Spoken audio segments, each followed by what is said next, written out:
Hello students, welcome to my channel Sync Physics with Suraj. I am Suraj, your physics guide through your whole journey of class 11, 12, NEET and JEE examination. यहाँ पे हम नई video में पढ़ने वाले हैं vector resolution. Last videos में हमने पढ़ा था वेक्टर एडिशन, वेक्टर सब्ट्रैक्शन और साथ में वेक्टर्स के टाइप्स भी हमने रीड कर लिए थे। ठीक है, तो आज इस वीडियो में मैं लेके आया हूँ वेक्टर रिजोल्यूशन। ठीक है, तो what is the meaning of vector resolution, right. तो रिजोल्यूशन का मतलब होगा तुम्हें वेक्टर्स को डिवाइड करना है, वेक्टर्स को ब्रेक करना है, स्प्लिट करना है। जितने टर्म्स यूज करना चाहे कर लीजिए, बट एक सिंपल सा है कि वेक्टर को ब्रेक करना है and the vector got the new two components, और उन टू कंपोनेंट्स के डायरेक्शंस और साथ साथ में हमें क्या क्रिएट करना है, उनके मैग्नीट्यूड्स को भी फाइंड करना है। So this is known as the vector resolution. ठीक है, अब अगर फिजिक्स की डेफिनेशन के अकॉर्डिंग जाए तो वो क्या होता है कि स्प्लिटिंग अ सिंगल वेक्टर इनटू टू और मोर वेक्टर्स। एक सिंगल वेक्टर है जैसे कि ये है, इसको स्प्लिट करना, इसको ब्रेक करना, एक या दो, एक से अधिक मतलब कि दो वेक्टर्स में ब्रेक करना, ये क्या हो जाएगा हमारा splitting of vector, which together produce a similar effect. और उसको स्प्लिट करने के बाद में we will get the two new vectors, और वो जो नए वेक्टर्स होंगे वो दोनों वेक्टर्स वही इफेक्ट शो करेंगे जो वो एक सिंगल वेक्टर शो कर रहा था। इन द सेंस, जैसे कि मैं आपको क्या बताऊं, suppose we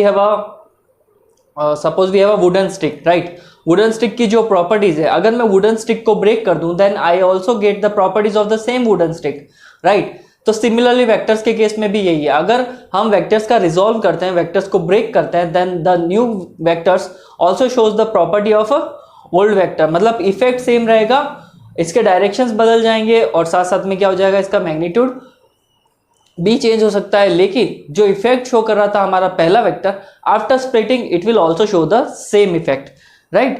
produced by a single vector itself, लिखा है ना, which together produce a single effect as is produced by a single vector itself. जो खुद से इफेक्ट कर रहा था क्रिएट, वो अब नए वाले वेक्टर्स क्रिएट करेंगे। ठीक है, vector resolution is a simply splitting a vector into the it's component. Physics में अगर देखा जाए तो टुकड़े करने का मतलब क्या होगा, ब्रेक करने का मतलब ये होगा splitting into two new components. अब यहाँ पे न्यू कंपोनेंट्स क्रिएट होंगे, वन बाय वन करके हम दोनों कंपोनेंट्स को देखेंगे। There are the two vectors, sorry there are so many vectors, but उनके कंपोनेंट्स कितने होंगे, टू होंगे। एग्जाम्पल के लिए हमारे पास में we got the vector R, जिसका डायरेक्शन कुछ इस तरह से दे रखा है, राइट। अब इस वेक्टर्स के रिजॉल्व करना है, आई मीन इस वेक्टर्स को ब्रेक करना है। तो ब्रेक करने के बाद में we got the two components, एक तो होगा हॉरिजॉन्टल एक्स एक्सिस में और एक होगा हमारे पास में वाई एक्सिस में। ठीक है, ये इसके दो नए कंपोनेंट्स आ जाएंगे, आई मीन हमने वेक्टर को ब्रेक कर दिया।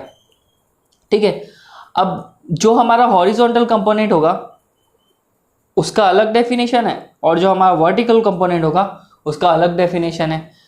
डेफिनेशन बोले तो फॉर्मूला, राइट।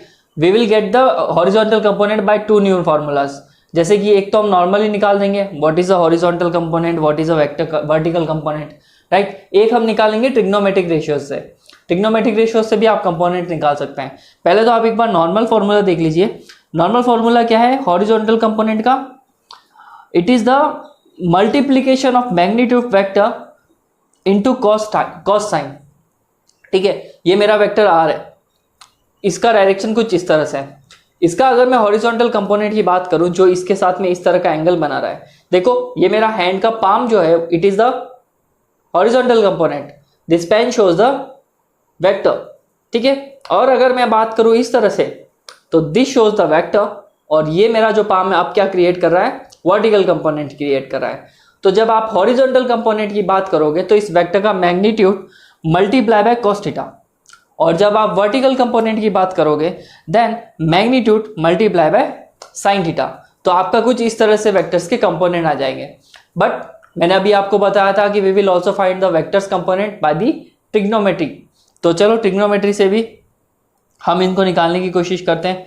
सेम निकालना है। अब देखो, जैसा कि है ना, तुम्हें बता दिया था, इट इज अ हॉरिजॉन्टल और इट इज अ वर्टिकल। ठीक है, अब वर्टिकल के सामने मैंने क्या किया है, एक लाइन को इस तरह से परपेंडिकुलर ड्रॉ कर लिया है, और इस लाइन को कुछ इस तरह से ड्रॉ किया है कि O C is equal to A B.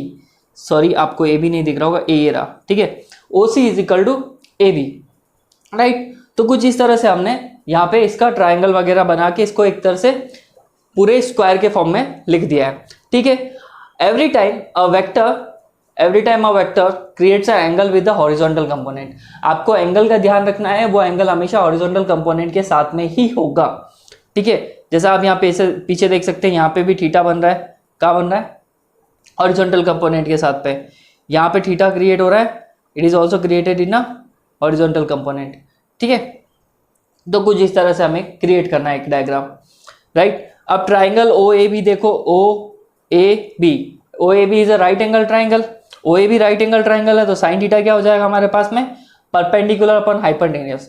You already know about that short trick ना, जैसे कि क्या कहते हैं हम, P B P H H B, perpendicular upon hypotenuse, base upon hypotenuse, perpendicular upon base, sine cos tan, इनका reverse हो जाएगा, वो सब आपको आता है ऑलरेडी, ठीक है। तो साइन थीटा क्या हो जाएगा हमारे पास में, परपेंडिकुलर अपॉन हाइपोटेन्यूस। सो ये परपेंडिकुलर अपॉन हाइपोटेन्यूस हुआ, तो we got the perpendicular A B, hypotenuse क्या हो गया हमारे पास में, हमारा वेक्टर, वो यहाँ पे आ जाएगा। तो ए बी की वैल्यू आ जाएगी यहाँ से, A B is equal to, देखो आर का क्या हो जाएगा, cross multiplication with the sine theta, तो A B is equal to R sine theta, A B is equal to R sine theta, and A B हमारा क्या है, O सी, ठीक है। तो ए बी अगर ओ सी है तो ओ सी की वैल्यू मिल जाएगी, क्यों, A B is equal to O C क्यों है, because we created a square ना, और स्क्वायर की सारी साइड्स क्या होती है, equal. So O B is sorry O C is equal to A B, तो आर साइन थीटा आ गया। यहां से हमें क्या मिल गया, हमारा वर्टिकल कंपोनेंट मिल गया। रही बात हॉरिजॉन्टल कंपोनेंट की, तो इसी राइट एंगल ट्राइंगल में cos थीटा निकाल दो, cos theta is equal to base upon hypotenuse, base is O A जैसा आपको डायग्राम में क्लियरली दिख रहा है, and hypotenuse is R. So यहाँ पे क्या हो जाएगा, आर का मल्टीप्लीकेशन cos थीटा के साथ में हो जाएगा, then we got the O A is equal to R cos theta, O A is equal to R cos theta, और ओ ए हमारा क्या है, हॉरिजॉन्टल कंपोनेंट, दिख रहा है आपको, बेस क्या है हमारा O A, so we also got the horizontal component, ठीक है। यहां तक कोई इशू नहीं। अब मैं तुम्हें कुछ मेथड बता देता हूं जिसके थ्रू तुम क्या कर सकते हो, किसी भी वेक्टर के क्या निकाल सकते हो, कंपोनेंट निकाल सकते हो, ठीक है। और एक बात बता देता हूं मैं वीडियो के बीच में ही, if you want to download the colourful most detail and explain notes, then please join my Telegram channel, share with your friends, और चैनल को फटाफट सब्सक्राइब कर लीजिए, ठीक है। हाँ, तो मेथड्स क्या थे, मेथड्स ऑफ रिजॉल्विंग वेक्टर, किसी भी कंपोनेंट किसी भी वेक्टर, जैसे कि इधर रखा है, इस वेक्टर को इस फेस में रख रखा है हमने, या इधर रखा है या फिर इधर रखा है, जिस किसी भी डायरेक्शन में हमारा क्या होगा, वेक्टर होगा, उसके साथ में हमें क्या बनाने हैं, कंपोनेंट बनाने हैं। तो कुछ मेथड्स आएंगे यहाँ पे। सो फर्स्ट स्टेप क्या है, स्टेप बाय स्टेप करना है, ठीक है। सबसे पहले तो आइडेंटिफाई द एक्सेस, तुम्हारा वेक्टर किस डायरेक्शन में है, जैसे कि वेक्टर अभी इधर है, तो अब इसके आइडेंटिफाई करने तुम्हें एक्सेस, एक एक्सेस तो ये हो गया X, and this axis is Y. चलो अब मैं वेक्टर का डायरेक्शन बदलता हूं, अब एक्स किधर हो गया, एक्स इधर हो गया, वाई इस डायरेक्शन में हो गया। चलो और कोई डायरेक्शन ले लेते, सपोज दिस वन, वेक्टर का डायरेक्शन डाउनवर्ड है, ओके, तो this one is x axis and downward में क्या हो जाएगा, वाई एक्सिस। तो पहला है आपको कंपोनेंट के लिए एक्सिस फाइंड करना, तो एक्स और वाई फाइंड कर लोगे, एक्स इज ऑलवेज हॉरिजॉन्टल, सो इसका मतलब आपका वेक्टर किसी भी डायरेक्शन में हो, सबसे पहले उसके साथ में हॉरिजॉन्टल लाइन ड्रॉ कर लो, and this horizontal line represent the X axis, and vertical line, अगर वेक्टर ऊपर है तो ऊपर ड्रॉ करना, वेक्टर नीचे है तो नीचे ड्रॉ करना, this is our vertical line. So ये एक्सिस भी फाइंड कर लोगे, और वर्टिकल लाइन एक्स वाई होती है। Second step we got determine the angle, second में तुम्हें एंगल को आइडेंटिफाई करना है कि हमारा वेक्टर एंगल कितना बना रहा है, कितना नहीं सॉरी कहाँ बना रहा है, ठीक है। Angle with the anti clockwise direction of the axis, जिस भी वेक्टर की बात करोगे उसके हमेशा एंटी क्लॉकवाइज डायरेक्शन, राइट। अभी जैसे कि ये है, ठीक है, क्लॉक किस डायरेक्शन में मूव होती है, ऐसे ही, अगर आपके कैमरा में दिख रहा होगा तो वो तो ऑब्वियस ही बात है, ऐसे ही दिख रहा होगा। यहाँ पे ना क्या है, 12 बज गई, फिर 1 बज गई, फिर 2 बज गई, फिर 3 बज गई, 4 5 6 7 8 9 10 11 12, ऐसे करते करते क्लॉक रोटेट कर रही है। बट एंगल आपको हमेशा क्रिएट करना है एंटी क्लॉकवाइज। तो देखो इसके दो कंपोनेंट है, फर्स्ट तो है ना horizontal, second one is a vertical. Horizontal component के साथ में ये हॉरिजॉन्टल कंपोनेंट, ठीक है, किसी भी हॉरिजॉन्टल कंपोनेंट के साथ में है ना एंटी क्लॉकवाइज एंगल बना लो। तो अभी यहाँ पे आपको मेरी फिंगर्स और इस पेन के बीच में जो एंगल बना हुआ क्रिएट दिख रहा है, दिस इज आवर एंगल। ठीक है, किसी और एक्सिस के लिए ले लेते हैं, चलो इसके लिए ले लेते हैं। अब हॉरिजॉन्टल बना लिया मैंने, ये हो गया। एंटी क्लॉकवाइज बनाना है अब तुम्हें, तो बताओ एंटी क्लॉकवाइज किधर होगा, बताओ फटाफट। एंटी क्लॉकवाइज किधर होगा, इधर या फिर इधर? सोचो थोड़ा, तुम्हें पता पड़ जाएगा। एंटी क्लॉकवाइज इधर होगा। ठीक है, तो आपको एंगल इधर बनाना है। इसका मतलब एंगल कहाँ बनेगा, मेरे ये पाम और फिंगर के बीच में, क्योंकि देखो क्लॉक एंटी क्लॉकवाइज ऐसे रोटेट कर रही है। ठीक है, so this is how we find the angle. Step 3, use trigonometry. Trigonometry use कर सकते हो, अभी बताया था कैसे यूज करना है। कॉस थीटा और साइन थीटा यूज करना है आपको, परपेंडिकुलर और बेस फाइंड करना है। जहां पे भी वेक्टर होगा वहां पे ट्राइंगल बनाने की कोशिश करो, and after that angle find करो। एक्सिस के साथ में जो एंगल बन रहा है उसमें कॉस थीटा और साइन थीटा लगा दो। और एक छोटा सा तरीका है, आपके पास में कभी भी वेक्टर अगर आ जाता है, कभी भी वेक्टर आ जाता है, तो हमेशा एक ध्यान रखना, थीटा के सामने वाली line is always sine theta. मान लो ये शॉर्ट ट्रिक है, थीटा के सामने वाली line is always sign theta. तो ये आर है, तो थीटा के सामने वाली लाइन कौन सी होगी, ये। तो this is a R sine theta always. और थीटा के साथ वाली लाइन कौन सी लाइन होगी, दिस हॉरिजॉन्टल वाली लाइन, थीटा के साथ वाली। So this is always cos theta. ठीक है जी, और बस ये है। और मैग्नीट्यूड भी बता देते हैं आपको। मैग्नीट्यूड क्या होगा, मैग्नीट्यूड किस तरह से निकाला जाता है, दो कंपोनेंट आ रहे हैं। एक तो एक्स एक्सिस में हमारे पास में आ रहा है R cos theta, and Y axis में क्या आ रहा है, R sine theta. So when we want to find the magnitude of any vector, तो उसका फॉर्मूला क्या हो जाएगा, r is equal to R X का स्क्वायर प्लस आर वाई का स्क्वायर। आर एक्स क्या है हमारे पास में, हॉरिजॉन्टल, आर वाई क्या है हमारे पास में, वर्टिकल। तो दोनों वेक्टर्स का दोनों कंपोनेंट्स का स्क्वायर होके ऐड कर लो, एंड उसके ऊपर क्या लग जाएगा, रूट। इनके बीच में बनने वाला एंगल, या फिर कह सकते हो इनके बीच में बनने वाला स्लोप, जैसे कि ये है, तो ये अब कितना स्लोप क्रिएट कर रहा है, या फिर ये इधर है तो कितना स्लोप क्रिएट कर रहा है। स्लोप कह सकते हो, डायरेक्शन कह सकते हो, आप जो कहना चाहे। तो उसके लिए फॉर्मूला है tan theta is equal to R X upon R Y. और ऑब्वियस ही बात है, ये इंपॉर्टेंट फॉर्मूला है। और थीटा चाहिए तुम्हें सिर्फ, तो tan इधर आ जाएगा। तो this is a tan inverse R Y upon R X. Sorry, मैंने यहाँ पे शायद गलत बोल दिया था। This is R Y upon R X, यहाँ पे भी आ जाएगा R Y upon R X हो जाएगा। तो that's how you find the direction of a vector. Okay, vectors को अगर यूनिफॉर्म में लिखना, सॉरी यूनिट वेक्टर में लिखना है, तो आप क्या कर सकते हो, if we draw orthogonal vectors R X and R Y along X and Y direction respectively. Example के लिए देखो, हमारे पास में ये वेक्टर था, यहाँ पे क्या था, आर, नीचे क्या आएगा, वो हॉरिजॉन्टल कंपोनेंट, ऊपर क्या आएगा, वर्टिकल कंपोनेंट। अगर तुम्हें इनके यूनिट वेक्टर्स लिखने हैं, तो then you can write it as this. ठीक है, यहाँ पे आएगा J. So I cap R X और जे कैप आर वाई, आप कुछ इस तरह से इनके यूनिट वेक्टर्स को लिख सकते हो। अब क्वेश्चन होगा तुम लोगों का कि सर हमारे है ना एप्लीकेशंस क्या होगी इसकी, और साथ साथ में है ना sir what is the use of the resolution of vector. Resolution of vector है ना डेली लाइफ में बहुत से इंडिविजुअल कांस्टेंट थिंग्स के लिए फाइंड करने के लिए हमें इसकी ज़रूरत पड़ती है। जैसे कि इंडिविजुअल कंपोनेंट फोर्स होते हैं, जैसे सब बताता हूँ मैं। वॉकिंग, आप जब वॉक कर रहे होते हो ऐसे, जब आगे जाते हो तो आप अर्थ को पीछे पुश करते हो इस डायरेक्शन में, राइट। आप खुद ही ये ना वॉक करके देखो, आपका लेग जो होगा, फुट जो होगा, वो आप जब चलोगे तो आप अर्थ को पीछे की तरफ डाउनवर्ड पुश करोगे, तभी आगे बढ़ पाओगे। Otherwise you will not move towards to the front, है ना। तो इस तरह से ना क्या होता है, जब आप आगे चलते हो तो आप इस डायरेक्शन, तो अब यहाँ पे दो कंपोनेंट है, एक फ्रिक्शन पीछे जा रहा है, आपका वेट नीचे जा रहा है। एग्जांपल इसको मैं यहाँ पे ड्रॉ करके बताता हूँ। जैसे कि एक इंसान है, ठीक है, ओ सॉरी इसके हाथ कुछ, हाँ ठीक है, अगर ये यहाँ पे खड़ा है, तो when he wants to move forward, जब ये आगे जाएगा, सॉरी हाइट कम हो गई, तो ये जब आगे की तरफ मूव करेगा तो ये अर्थ को किस तरफ पुश करेगा, डाउनवर्ड।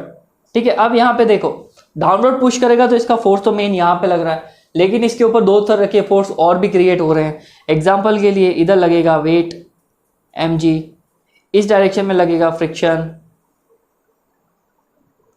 सो देखो अब इसके पास में तीन फोर्सेस हो गए। एक तो ये अर्थ पे लगा रहा है, अर्थ की सरफेस इस पे फ्रिक्शन लगा रही है, अर्थ का जो ग्रेविटी है वो इस पे वेट लगा रहा है। सो इस तरह के केसेस में हम क्या करते हैं, रिजोल्यूशन ऑफ वेक्टर यूज करके इसका मेन रिजल्टेंट फॉर्मूला फाइंड करने की कोशिश करते हैं। ऐसे डेली लाइफ में बहुत से एग्जांपल्स है जिनमें हम वेक्टर्स ऑफ रिजोल्यूशन का यूज करके क्या करते हैं, main resultant I mean resultant force को फाइंड करते हैं। मैं जल्दी ही इसके लिए क्या लेके आने वाला हूं, क्वेश्चन सीरीज लेके आने वाला हूं, सो दैट आप प्रॉब्लम्स के साथ में बहुत इजीली समझ सकते हैं इन सारी चीजों को। ठीक है, आज की ये वीडियो तो थ्योरी पोर्शन वाली ही है। तो देखो थ्रोइंग, किसी चीज को जब आपने थ्रो किया है, एग्जाम्पल के लिए यहां पे कोई खड़ा है और उसने कुछ चीज को थ्रो किया है, तो जब इसने थ्रो किया है तो देखो ये चीज क्या कर रही है, ऊपर भी जा रही है, ये चीज क्या कर रही है, साथ साथ में आगे भी जा रही है। दो इसके कंपोनेंट है ना, एक बार के लिए, फिर थोड़ी देर बाद यहाँ होगी, फिर यहाँ पे होगी। तो इस तरह से इसके दो मोशन हो रहे हैं। ये वर्टिकली अपवर्ड भी जा रही है, वर्टिकली अपवर्ड जाने के बाद में ये क्या जा रही है, हॉरिजॉन्टल आगे की तरफ भी मूव हो रही है। तो कुछ इस तरह से और भी एग्जाम्पल है, जैसे कि पोस्चरल स्टेबिलिटी है, क्रॉसिंग द रिवर अपने बहुत मेन प्रॉब्लम है, इसके न्यूमेरिकल भी हम करेंगे। Relative velocity of rain, relative velocity of rain क्या होती है, जैसे कि कोई इंसान है वो अम्ब्रेला लेके जा रहा है, ठीक है। अब ये भाई साहब है ना, छाते को इस तरह से पकड़ेंगे तो बारिश से बच पाएंगे। मैं बताऊं क्यों, बारिश सीधी नहीं आ रही, चलो बारिश आ रही है हवा के साथ में, तो ये क्या करेगा, बारिश से बचने के लिए इस तरह से इस अम्ब्रेला को पकड़ेगा। लेकिन अगर सोचो इसने ना अम्ब्रेला को इस तरह से नहीं ऐसे पकड़ लिया तो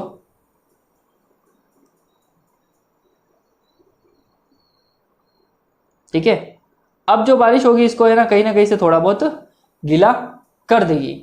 तो थोड़ा सा इसको टिल्ट करना पड़ेगा ऐसे, मतलब आपको रिलेटिव वेलोसिटी का रेन का प्रॉब्लम भी क्लियर करूंगा। रिलेटिव वेलोसिटी ऑफ स्विमर भी देखेंगे हम, जैसे कि एक रिवर है, स्विमर जो रिवर का फ्लो किधर है, इस डायरेक्शन में, and man wants to go in this direction, but river का फ्लो उसको कहाँ ले जाएगा, इस डायरेक्शन में ले जाएगा। सो इस तरह की कुछ प्रॉब्लम्स होगी डेली लाइफ में जिनको हम है ना वेक्टर रिजोल्यूशन की हेल्प से सॉल्व करेंगे। ठीक है, ये वेक्टर रिजोल्यूशन का एप्लीकेशन होता है और इस तरह से हमने वेक्टर रिजोल्यूशन को पढ़ा है। तो आपको इसमें कोई डाउट हो तो मुझसे कमेंट सेक्शन में पूछ लीजिएगा, और कुछ भी प्रॉब्लम्स हो तो मेरे इंस्टाग्राम चैनल पे जाइए, इंस्टाग्राम पेज का हैंडल मेरे डिस्क्रिप्शन में है, वहाँ पे जाके मेरे को फॉलो कीजिए और इंस्टाग्राम पे डाउट्स पूछिए, डीएम्स में मैं आपको रिप्लाई फटाफट दे दूंगा। ठीक है, यूट्यूब में कोई डीएम सेक्शन नहीं होता है, कमेंट्स पढ़ने में टाइम भी लग सकता है, नहीं भी लग सकता है, बट इंस्टाग्राम पे फास्टेस्ट और इंस्टेंट रिप्लाई आपको मिल जाएंगे। किसी भी तरह के न्यूमेरिकल, किसी भी तरह की प्रॉब्लम, किसी भी तरह की थ्योरी पोर्शन अगर आपको डाउट है तो इंस्टाग्राम को फॉलो कीजिए और वहाँ पे मुझसे पूछिए। And if you want to download the notes तो इसका लिंक मेरे डिस्क्रिप्शन बॉक्स में है, वहाँ से जाके टेलीग्राम ज्वाइन कीजिए और वहाँ से नोट्स डाउनलोड कीजिए। और वीडियो अच्छी लगी हो तो लाइक कीजिए, शेयर कीजिए, सब्सक्राइब कीजिए, और कुछ भी कीजिए बट सब्सक्राइब करके जाइए ज़रूर। ठीक है, चलो मिलते हैं नेक्स्ट वीडियो में। Okay, bye bye, take care.